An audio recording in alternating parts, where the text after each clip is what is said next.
우리가 지금 공부하고 있는 게 첫 번째 주제가 뭐였죠?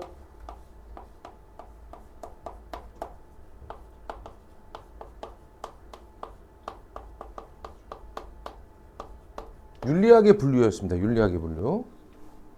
재윤이가 아까 물어봤는데 선생님 세계의 윤리가 뭐예요? 거기에 대한 답이 여기 있죠. 윤리와 사상이 뭐고 세계의 윤리가 뭐냐. 그죠? 그 답이 요 윤리학의 분류 파트에 들어 있습니다. 자, 봐봐. 윤리학을 크게 나누면 어떻게 나눈다 그랬죠? 세 가지로 나눕니다. 옳고 그름의 기준을 세우고 옳고 그름을 우리가 실생활에서 도덕 규범들을 잘 세울 수 있도록 어떤 도덕 규범 제시하는 데 목적을 가지고 있는 이런 윤리학을 뭐라 그래요? 옳고 그름의 기준을 잘 세우고 사람들이 실천적 영역에서의 도덕 규범들을 잘 세울 수 있게 이런 걸 목적으로 하는 윤리학을 뭐라 그래요? 규범 윤리학이라고 합니다. 뭐라고 한다고? 규범 윤리학이라고 했었죠. 그래서 규범 윤리학은 핵심이 뭐예요? 옳고 그름의 원리 법칙을 제시합니다. 맞죠? 그리고 실천적 영역에서의 도덕 규범들을 제시합니다. 이게 목적이에요. 이게 규범 윤리학이에요. 됐죠? 두 번째로는 뭐가 있었죠? 크게 나누면 세 개입니다.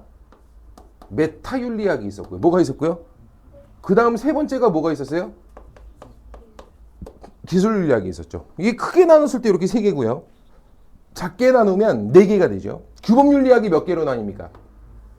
요게 두 개로 나뉘지. 기억나? 규범 윤리학을 두 개로 나누면 무슨 규범 윤리와 이론 규범 윤리와 또 하나는 그렇지 실천 규범 윤리 이렇게 두 개로 나눌 수가 있는 거지. 역사적으로 가장 오래된 윤리학은 이론 규범 윤리학이에요. 고전적 윤리학이죠. 옳고 그름의 명쾌한 하나의 기준 이걸 찾고자 무지하게 애를 썼던 우리가 어떤 도덕 문제 상황에서도 오류 없이 일관되게 도덕 판단을 잘 내릴 수 있으려면 옳고 그름의 판단을 잘 내릴 수 있으려면 모든 도덕 문제 상황에 일관되게 적용하고 작동할 수 있는 하나의 도덕 법칙을 세울 수 있으면 너무 좋지 않겠냐? 맞아요, 틀려요? 그지? 그래서 도덕 법칙, 도덕 원리 보편적으로 일관되게 오류 없이 작동할 수 있는 하나의 도덕 법칙, 도덕 원리를 정립하고자 하는 윤리학 그게 바로 뭐가 되겠어? 이론 규범 윤리학이야. 알았지? 그래서 이론 규범 윤리학 그러면 뭐라고 풀면 된다? 뭘 보편적인 도덕 법칙 이것을 뭐 하는 거? 정립하는 것을 주요 과제로 한다. 하나로 세우는 것을 주요 과제로 한다. 아, 됩니까? 야, 이론 규범 윤리학, 고전 윤리학에 속하는 윤리학이 어떤 게 있었죠? 공리주의도 있었고, 칸트 의무론도 있었고, 맥킨타이어 덕윤리도 있었고, 이런 것들이 여기 속해요. 아, 됩니까? 칸트는 모든 도덕 문제 상황에서 어떤 도덕 법칙, 도덕 원리를 적용하면 된대요. 선천적 도덕, 의무감. 사람들은 태어날 때부터 옳고 그름을 그냥 직관적으로 분석하고 판단할 수 있는 능력을 타고난대잖아. 이해돼요? 그래서 우리는 선천적으로 그냥 직관적으로 뭔 해야 되는가 안 해야 되는가를 그냥 직관적 의무감으로 안다는 거야. 그거에 따라 행동하면 된다. 이게 칸트의 의무론이야. 어떤 상황에도 이 하나로 적용해서 도덕규범 판단을 해라라고 말하죠. 두 번째가 벤담에 뭐가 있었죠? 공리주의. 어떤 행위가 도덕적인가 아닌가는 뭐로 판단하라? 결과적으로 최대 행복을 실현할 수 있는가?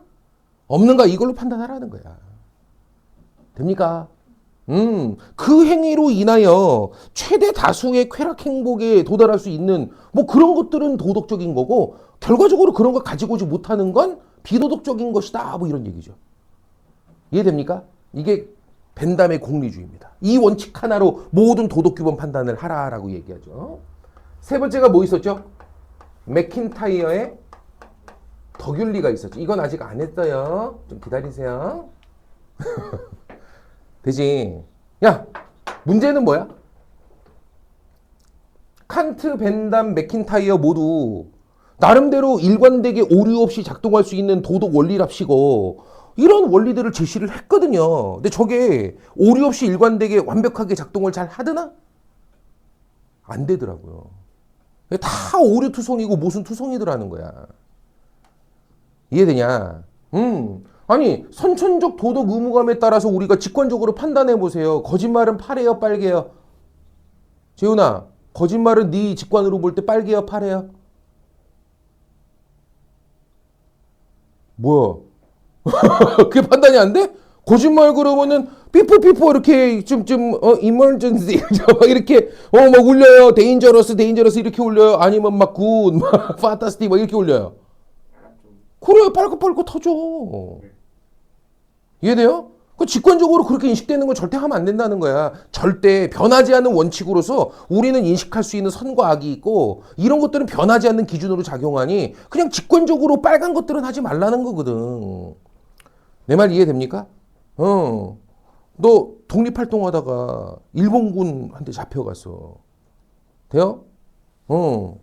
일본에서 뭐 하겠어? 고문하겠죠. 너만 잡으면 되는 게 아니고 네 친구들 다 잡아들여야 되니까. 그래서 물어볼 거 아니야. 네 친구 어디 있어?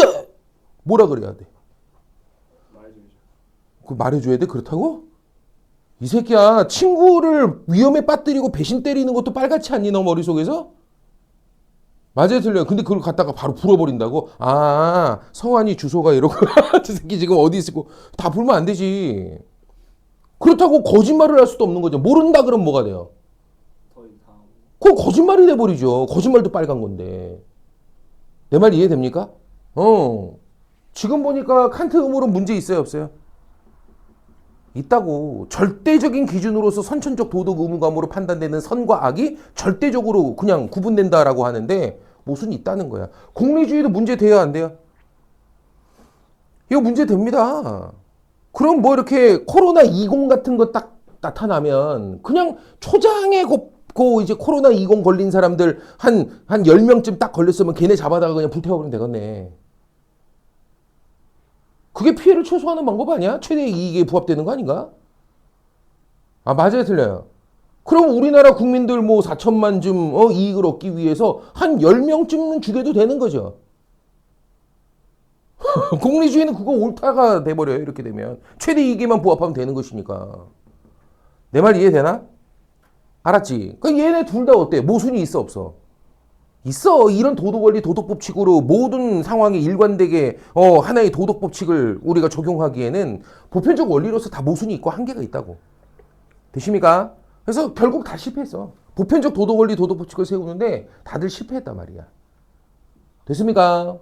이런 상황에서 등장했던 윤리학이 바로 뭐야? 민서야? 그게 무슨 윤리학이었어? 이런 상황에서 등장했던 윤리학이 메타윤리학이야. 시기적으로는 이게 두 번째야. 하나의 보편적 도덕법칙, 도덕원리 정립을 우리가 하질 못하는 상황인데 다 모순이 있고 오류가 있고 하나의 일관되게 작동할 수 있는 보편적 선악을 구분하는 기준이 존재하지 않는 것 같은데 알겠죠? 우리 이 상황에서 도덕적 언어 의미 분석부터 처음부터 다시 시작해보자. 왜 우리는 선악의 일관된 기준으로 작동할 수 있는 원리를 찾지 못하는 걸까? 이해돼요? 그렇다면 처음부터 언어 분석부터 다시 시작하자. 선의 뜻이 뭐지? 정의의 뜻이 뭐지? 이해돼요? 올바름의 뜻은 무엇이지? 악의 뜻은 뭐지? 이런 것들을 규정 지어보자는 거야. 아, 알겠습니까? 그래서 이 사람들은 우리가 보편적 도덕법칙, 도덕 원리를 정립하지 못하는 상황에서 처음부터 다시 도덕적으로 사용되는 용어들의 의미를 분석하자. 의미 분석부터 다시 시작하자. 이 얘기야. 결론은 뭐였습니까? 우리가 100% 모든 사람들이 동의하고 인정할 수 있는 선의 의미 규정이 없어. 잘 생각해보라니까. 선의 뜻이 뭐예요? 선 뭐예요? 착한 거? 착한 건 뭔데요? 엄마 말 잘 따르는 거? 그 엄마가 좀 신호 좀 위반하라 그래서. 그러면 선이야? 좀만 가보면 이상하죠, 말이. 그지? 그럼 선이 뭐야, 선? 어려운 이웃을 돕는 거? 그러면 저 슈퍼마켓 털어갖고 어려운 거 도우면 선이겠다? 그잖아요. 맞죠? 옆집 아저씨네 부자야.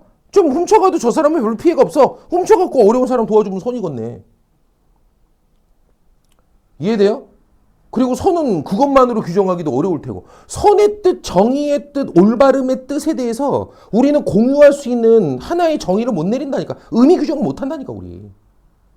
뭔 얘기인지 알겠습니까? 그럼 우리는 선의 뜻도 모르고 오름의 뜻도 모르고 악의 뜻도 모르고 어떤 뭐 그릇됨의 뜻도 모르면서 선, 악의 보편적 기준을 논의하고 있는 것이고요. 옳고 그름을 구분할 수 있는 절대 기준을 논하고 있는 거라니까. 개그죠, 개그. 말뜻 이해되냐? 이 사람들은 그런 식으로 결론을 내려요.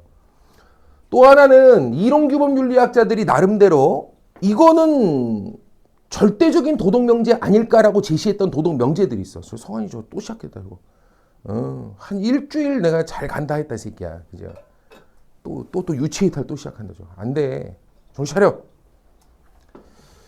자, 여기 있는 요 메타윤리학자들은 이론규범 윤리학자들이 나름대로 이것은 보편적인 도덕법칙, 도덕원리에 부합되는 그리고 절대 틀릴 수 없는 하나의 도덕명제가 아닐까라고 제시했던 도덕적 명제들이 있어요. 거기에 대해서 논리적 타당성 분석도 하죠. 이해됩니까? 그래서 도덕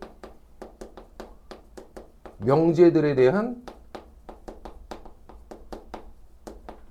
논리적 타당성을 분석하는 거야. 야, 이거 주의할 점이 있어. 이 논리적 타당성 분석한다니까 옳고 그름의 분석인 줄 알아. 아니, 옳고 그름의 분석이 아니라 그 명제가 참일까 거짓일까의 분석이야. 참거짓은 사실관계를 따지는 거야? 아니면 가치, 옳고 그름의 가치를 따지는 거야? 사실관계를 따지는 거야. 알아듣겠죠?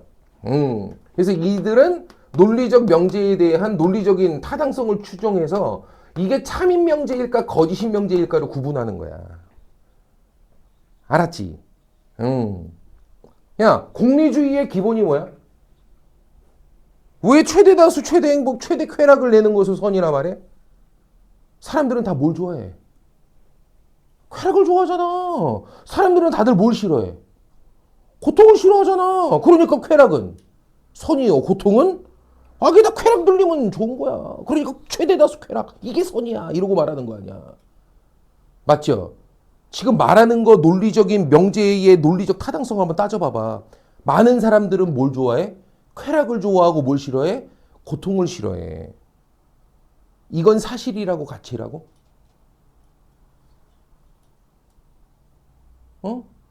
이건 토론할 문제야. 확인해보면 되는 문제야.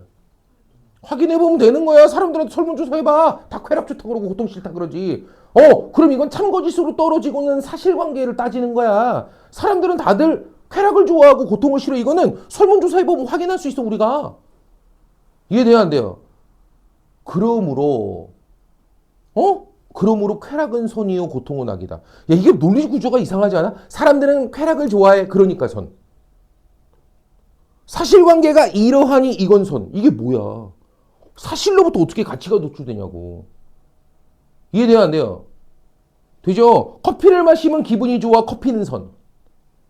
이상하지 않아? 커피를 마시면 기분이 좋아진다. 커피를 마시면 각성 효과가 생겨 잠이 좀 깬다. 이거는 사실이야, 가치야. 그런 효과가 있나 검증하면 되는 사실적인 거야. 그러니까 이거는 선. 뭐야 이게? 이게 내 눈앞에 있다. 이거는 선. 뭐 하는 거야? 삼겹살은 맛있다. 삼겹살은 선. 개그죠, 개그. 사실이 이러니까 이거는 옳다. 이건 웃긴 얘기야, 논리가. 사실로부터 어떻게 가치가 노출되냐고. 말뜻 이해됩니까? 알았지? 그래서 도덕적인 명제들에 대해서 논리적 타당성 분석을 합니다. 그 결과 내린 결론은 뭐였어? 대부분의 도덕 명제는 다 말도 안 되는 논리 구조로 짜여져 있는 알겠죠? 그런 명제들이다. 말뜻 이해됩니까? 그러면서 이 사람들은 뭐라고 말하냐면 윤리학이라고 하는 학문 자체가 뭐다? 뭔가 성립 가능한 학문인지에 대해서 의문이 든다 이 얘기야. 이게 과연 학문적으로 성립이 가능한 거냐? 우린 선악의 뜻도 규정을 못하는데 뭔 선악의 기준을 논하고 있어? 선악의 기준을 논하는 게 윤리학 아닌가? 선악의 뜻도 모르면서 뭔 선악의 기준을 논하고 자빠졌냐고. 이해되죠? 그래서 이 사람들한테 무슨 말을 써요? 윤리학의 학문적인 성립 가능성에 대해서 의문을 제기하고 검토했던 사람들이에요. 다시 뭐라고요? 윤리학의 학문적인 성립 가능성에 대해서 검토하고 의문을 제기했던 사람들이에요. 이게 메타윤리학이에요. 됩니까? 그래서 도덕적 용어의 의미를 분석하고 도덕 명제를 분석하고 이런 걸 분석하기 때문에 같은 말로 무슨 윤리학이라고도 불러요? 분석 윤리학이라고도 부른다고. 알겠습니까? 좋아요. 그러면 중요한 거야. 메타윤리학은 옳고 그름의 가치에 대해서 관심이 있다 없다? 옳고 그름 관심 없어. 알겠죠? 옳고 그름 같은 건 관심이 없어. 그래서 이들은 뭐라고 부르냐면 가치 중립적이다. 메타윤리학 학자들한테 물어봐봐. 그럼 뭐를 하라는 거죠? 뭐가 옳다는 거죠? 뭐가 선이라는 거죠? 메타윤리학 뭐라 그럴까? 아니, 내가 지금 선악을 말한 게 아니고요. 윤리학 자체가 학문적으로 쓰레기라고요. 다 거짓된 명제들 뿐이고요. 정의조차 우리가 못 내린다고 내가 그 사실관계를 얘기한 거지. 내가 참거짓에 뭘 하나 내 이 얘기가 아니죠, 나는. 그러고 말한다고. 뭔 얘기인지 알겠습니까? 그래서 옳고 그름, 좋고 나쁨의 가치에 대해서는 중립적이에요. 그냥 학문적 가능성이 없다. 쓰레기. 이렇게 규정 짓고 끝납니다. 알아듣겠죠? 기술윤리학은 뭘까요? 도덕적 현상. 다시 뭐라고요? 도덕적 현상. 또는 도덕적 관습들이 있어. 돼요? 도덕적 현상이나 도덕적 관습 같은 거 있어. 너희들은 간통을 어떻게 생각하나? 각 나라마다 조금씩 관습이 달라요. 이 되게 웃긴 건데요. 일본 같은 경우에는 왜 그런 게 있더라고. 되게 중요한 외부 손님이 왔을 때 남자의 정치적인 어떤 목적 때문에 여자가 성적으로 어떤 접대를 하는 이런 문화도 있었대요. 이해되죠? 그래서 아주 뭐 집에 뭐 이렇게 정치적으로 꼭 필요한 우리 남편의 어떤 앞날에 필요한 사람이 오면 아내가 대신 가서 막 성접대를 하는 뭐 이런 문화도 있었다는 거야. 이해됩니까? 그럼 간통에 대해서 우리는 뭐지만, 과거에는 이제 범죄시하고 막 그랬었죠. 물론 2015년인가에 폐지가 되긴 했지만. 됩니까? 근데 일본 같은 경우는 옛날에는 과거에는 그게 어떻게 여겨지던? 그게 간통이잖아요. 사실은 배우자 있는 여자가 다른 남자하고 통해버리면 그게 간통인 것이죠. 근데 거기에 대해서 문제시하지 않던 역사 관습도 있었던 거죠. 말뜻 이해됩니까? 이런 것들을 사실적으로 기술이 내는 거예요. 이해되나? 그래서 지금 현재 간통에 대해서 뭐 문제시하지 않는 나라들은 몇 개국이 있으며 간통을 범죄로서 규정한 나라는 몇 개국이 있는가? 이해되죠? 되죠? 과거와 지금 간통에 대해서 인식이나 규정이 달라진 나라도 존재하는가? 뭐 이런 걸 따져보는 거죠. 또 경제 성장률이 높아짐에 따라 강력범죄 비율이 낮아지는 이런 인과관계가 과연 성립이 되는가? 이거 사실관계 확인해 보면 돼요. 실제로 경제 성장률이 우리나라 높아지면서 강력범죄 비율이 낮아지는 그런 현상들이 나와요. 이해됩니까? 그리고 아무래도 GDP 규모가 크고 그럼 1인당 GDP가 특히나 높은 나라일수록 어때요? 강력범죄 비율이 낮아요. 이런 게 통계적으로 분석이 된다고. 그 인과관계를 도덕적 현상적으로 분석해 보는 겁니다. 이해되나? 문제. 옳고 그름 참거짓을 기술하자는 거야? 아니면 그냥 현상이 있나 없나 몇 퍼센트나 그러나 이런 사실관계 기술하자는 거야. 사실관계를 사실적으로 기술하자는 거야. 옳고 그름 얘도 관심 없어. 이해됩니까? 그래서 도덕적인 현상들이나 관습에 대해서 기술해내는 거야. 근데 뭐 인과관계 기술 막 이런 말을 써요. 어떤 원인에서 몇 퍼센트 정도 범죄율이 나오고 어떤 경제 성장률이 있을 때는 범죄율이 어느 정도 낮아지고 몇 프로 낮아지고 이 원인 결과 관계잖아요. 그죠? 그래서 그러한 인과관계를 과학적으로 기술한다. 뭐 이런 말도 쓰죠. 됐습니까? 근데 중요한 건 뭐야? 옳고 그름에는 관심이 얘도 없어. 그냥 같이 중립적으로 기술하는 거야. 얘한테 가서 물어봅시다. 기술윤리학자들한테. 윤리학자시니까 제가 물어볼게요. 그래서 결론적으로 어떤 행위를 해도 되고 어떤 행위를 하면 안 된다는 거죠? 뭐라 그럴까요? 내가 지금 그걸 말하는 건 아니죠, 내가.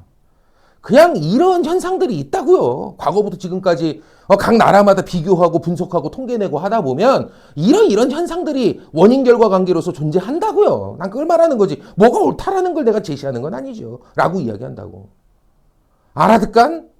되죠. 그래서 얘도 같이 중립적 학문이다라고 말할 수가 있겠습니다. 알겠지? 이제 실천규범윤리학을 우리가 규정을 지으면 되는데 실천규범윤리학은 메타윤리학이 이론규범윤리학의 한계를 지적하며 윤리학 자체를 쓰레기로 만들었거든. 그잖아. 이론규범윤리학자들이 보편적으로 작동할 수 있는 도덕원리, 도덕법칙 찾으려고 애를 쓰다가 결국 실패했죠. 다 모순된 것들이 있고, 그죠? 이런 상황에서 누가? 메타윤리학자들이 윤리학을 처음부터 다시 용어, 의미, 해석부터 다시 뜻 규정부터 다시 시작한 거 아니야. 근데 얘네들이 내린 결론은 뭐였어? 윤리학은 학문적으로 성립조차 불가능한, 알겠죠? 그런 말도 안 되는 학문이다라고 규정을 지어버렸단 말이지. 돼요? 이런 상황에 인류는 봉착한 윤리적 해결 과제들은 너무나도 많은데 하나의 보편적 도덕 법칙을 세우기가 어렵다고 윤리학을 쓰레기로 만들어버리면 님이를 해결해야 될 그 도덕 문제들을 어쩌자는 겁니까? 맞닥뜨리는 윤리적 문제 상황들이 한두 개예요? 거기에 대해서 해결책 제시 안 할 거야? 이해돼야 안 돼요? 되지. 그래서 실천규범 윤리학자들은 메타 윤리학자들을 비판하는 거야. 이렇게 윤리적 공백 상태를 만들면 어쩌냐, 대책 없는 인간들아. 알겠죠? 그렇다고 윤리학 학문 자체를 다 쓰레기로 만들고 해결 과제는 지금 눈앞에 지금 수두룩하게 빽빽하게 지금, 알겠죠? 쌓여 있는데. 그러면 이렇게 합시다. 옳고 그름을 명쾌하게 규정 지을 수 있는 하나의 보편적 도덕 법칙, 도덕 원리 찾는 거는 좀 내려놓고 하나의 도덕 법칙을 세우는 건 내려놓고 지금까지 나름대로 이런 윤리학자들, 이론규범 윤리학자들이 보편적 도덕 원리랍시고 제시한 것들이 많이 있잖아. 물론 다 조금씩은 모순이 있었지만 그래도 꽤나 잘 들어맞는 도덕 윤리들이었거든요. 도덕 원리들이었거든요. 알겠죠? 이런 것들을 개별적 문제 상황 하나하나에다가 개별적으로 다 적용해 보자는 거야. 이해됩니까? 낙태 문제의 칸트적 입장, 벤담의 입장, 덕윤리적 관점에서 살펴봤을 때 어떤 식으로 바라보이고 어떤 해결책을 제시할 수 있는가? 여러 윤리학자들의 이론을 적용해가지고 낙태 문제에 대해서 한번 고민해 보는 거야. 그리고 이 문제에서 가장 합리적 해결 방식은 뭐가 될지. 됐습니까? 오케이? 다음에 자연과 윤리, 생태계를 바라보는 관점에 있어서는 요 각각의 이론 윤리학의 입장에서는 어떻게 바라보일지 각각 또 분석해 보는 거야. 그리고 이 문제에서 뭐가 가장 바람직한 해결책일지를 또 고민해 보는 거죠. 찾아보는 거죠. 이렇듯 개별적인 도덕 문제 상황 하나하나를 주제로 놓고 해결책만 논해보자는 거야.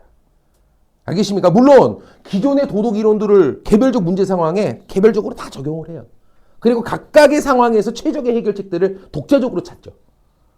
말뜻 이해됩니까? 이걸 우리가 뭐라고 불러? 실천규범 윤리학이라고 불러. 같은 말로 뭐라고도 쓴다. 기존에 있었던 이론규범 윤리학의 이 윤리 이론들을 그대로 적용하고 응용해서 활용하기 때문에 뭐라고도 써? 응용윤리학이라고도 써. 뭐라고도 쓴다고? 응용윤리학이라고도 써.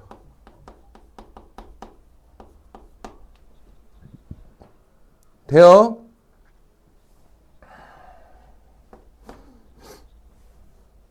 실천규범윤리학은 그래서 이렇게 쓸 수 있어. 실천적 도덕 문제들의 많은 이론을 뭐해? 적용하고 응용해. 됐습니까? 그리고 뭘 제시해? 구체적인 해결책을 제시하는데 주요 과제를 가지고 있는 학문이야. 이걸 주요 과제로 하는 거야. 하나의 도덕 원리를 찾는 건 안 해. 대신 여러 지금까지 나름대로 합리적이라고 제시되어 왔던 도덕법칙, 도덕 원리를 개별적 문제에 다 적용을 각각 해보는 거야. 그리고 각자에서 해결책들을 찾는데 집중하고 있어. 이해됩니까? 오케이. 그래서 여기 있는 실천규범 윤리학에 속하는 이론에는 어떤 게 있어? 개별 주제들의 윤리예요. 뭐? 생명윤리, 자연과 윤리, 생태윤리. 다음에 평화와 윤리, 사회 정의와 윤리. 이렇게 주제 하나하나를 놓고 여기에 많은 윤리론들을 적용해서 각각에서 우리가 합리적 해결책들에 대해서 제시하고 찾아보는 거죠. 됐습니까? 그럼 물어볼게. 실천규범윤리학은 어떤 도덕원리, 도덕법칙이 더 타당한지 관심이 있어, 없어? 어떤 도덕법칙, 도덕원리가 더 타당한지에 관심이 있어, 없어? 어떤 도덕법칙, 도덕원리가 더 타당한지에 관심이 있어, 없어? 내가 저번 시간 했던 거 똑같은 질문 또 물은 거거든, 지금. 있어, 없어? 있어요. 가로 좋은 사람들은 반성하세요, 지금. 얘기했잖아. 생명윤리 부분에 칸트, 벤담, 맥킨타이어 어떤 도덕 원리가 더 타당할지, 자연 생태윤리 부분에 있어서는 의무론, 벤담의 공리주의, 맥킨타이어 덕윤리, 이 이론으로 봤을 땐 어찌 이게 바라보이고 어떤 해결책들이 제시됐는데 어떤 게 가장 이 부분에선 타당할지, 지금 보니까 각각의 개별적인 도덕 문제 상황에서 개별적이고 독립적으로 도덕 원리를 다 적용해서 어느 게 각각에서 타당할지를 다 따져보잖아. 맞아요, 틀려요? 그러니까 어떤 도덕 원리, 도덕 법칙이 더 타당한지에 관심이 있죠, 당연히. 그럼 이건 어때? 실천규범윤리학은 도덕 법칙, 도덕 원리를 정립하고자 한다. 도덕 법칙, 도덕 원리를 정립하고자 한다. 정립이라는 건 뭐라고? 하나의 원리를 바로 세우는 것을 정립이라고 해. 이해돼? 고정된 하나의 원리를 찾는 데는 관심 없어. 개별적 상황에서는 어느 게 각각에서 타당할지를 따져보긴 하지만, 그래서 관심 정도는 가지고 있지만 하나의 원리를 정립하고자 하진 않아. 다 수능 복이라고 이것들아. 알았지? 응? 지금 진짜로 지금 인강 보면서 달려가는 애들이 있어. 인강 보면 이거 뭐예요? 한 30분에 끝나. 다음 파트. 야, 이렇게 하고 풀면 풀리냐, 문제가? 겉핥기식으로 그냥 제목 읽고 넘어가는 거하고 뭐가 달라, 그게. 그래 놓고 방학 동안 끝내고 나 한 번 다 봤다. 그죠? 지랄하고 자빠졌네. 큰일 나요, 그렇게 공부하면. 한 번은 최소한 꼼꼼하게 말이 어떤 식으로 표현될 수 있는가까지 전부 따져가면서 정독을 하셔야 될 거 아닙니까? 한 번은 최소한. 그리고 나서 숙지 반복을 해나가고 조금씩 더 덧붙여 나가는 과정이 있게 되는 것이지, 한 번 공부할 때 그냥 대충 차례만 읽어보는 게 뭔 의미가 있냐고. 그래도 안 보는 것보다 낫긴 하지만. 아, 돼요? 자, 이렇게 해서 우리가 나눠볼 수 있고, 다음 실천규범윤리학은 지금 보니까 현실적인 문제 해결책을 논하는 거잖아요. 맞죠? 현실적인 구체적 도덕 문제 상황을 놓고 여기에 대한 해결책 중심으로 논의하잖아요. 그죠? 그러다 보니까 다양한 많은 학문들의 도움이 반드시 필요해. 다시 뭐라고? 다양한 많은 학문들의 도움이 필요해. 이런 이론규범윤리학 같은 경우는 그냥 추상적 원리, 관념적 원리를 찾고자 하는 거거든. 그 추상적이고 관념적인 원리를 찾고자 하는 것이기 때문에 여기에는 이론규범윤리학 같은 경우는 어때? 꼭 그렇게 구체적으로 많은 다양한 현실적 학문들의 도움이 필요는 없어. 얘는 달라. 구체적인 현실에 이게 적용했을 때 어떨지를 따져보는 거거든. 이해가 되나? 그러다 보면 현행법상 이게 어떻게 적용되고 있는가? 이게 허용이 되었을 때 어떤 문제가 있는지 다른 나라의 사례들을 뒤져보기도 하고, 부작용을 보완할 수 있는 대책들이 있는지도 살펴보고. 이해돼야 안 돼요? 역사적으로는 이게 언제부터 규정이 됐는지도 다 뒤져봐야 되고. 이해됩니까? 또 유전자 조작과 관련된 윤리, 또 배아복제와 관련된 윤리, 또 낙태와 관련된 윤리, 이런 생명윤리를 다룰 때는 의학적 도움이 반드시 필요해요. 이해돼요? 배아복제를 논의하는데 생물학적 지식이 없어. 미친 거 아닙니까? 배아가 뭐죠? 재훈아, 우리 또 이과에서 또 잠깐 계셨던, 아니야? 문과야? 뼛속까지 문과야? 너 생명 이런 거 하지 않았냐? 그래? 배아가 뭐야? 웃긴 거예요. 배아가 뭔지를 모르고 배아복제를 논한다는 건 개그라니까. 말들 이해되냐? 그러니까 현실적으로는 이렇게 구체적인 문제, 여기에 대해서 우리가 논의를 해야 되기 때문에 알겠죠? 생물학적, 의학적 도움이 생명윤리 파트에서는 반드시 필요한 것이고요. 아, 알겠습니까? 되죠? 그렇습니다. 다음 자연 생태윤리 같은 경우도 마찬가지.